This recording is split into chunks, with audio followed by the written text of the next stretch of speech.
Hello viewers, আমরা এখন দেখব যে ফারেনহাইট থেকে সেন্টিগ্রেডে আমরা কিভাবে নিয়ে আসব। আমরা ধরলাম 98 ডিগ্রি ফারেনহাইট, এটা সমান কত ডিগ্রি সেন্টিগ্রেড, কত ডিগ্রি সেন্টিগ্রেড এটা সমান আমরা বের করব। তা আমরা কি জানি, ফর্মুলা কি জানি, C/5 equal to F minus 32 divided by 9। তাহলে আমরা F সমান কত পাইতেছি, 98।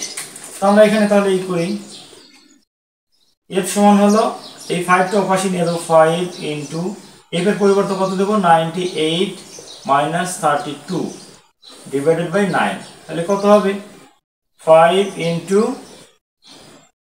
8 থেকে 2 বাদ দিলে 6, 9 থেকে 3 বাদ দিলে 6, নিচে 9। তাহলে এইটা কাটাকাটি করলে আমাদের যেটা রেজাল্ট সেটাই কিন্তু আমাদের ফাইনাল। তাহলে 66 ইন্টু 5 ডিভাইডেড বাই 9, তাহলে কত হয়, 36.67 এত ডিগ্রি সেলসিয়াস। তা আমরা কিন্তু এটা খুব সহজেই বের করতে পারবো যে কিভাবে আমরা ফারেনহাইট থেকে সেন্টিগ্রেডে নিব।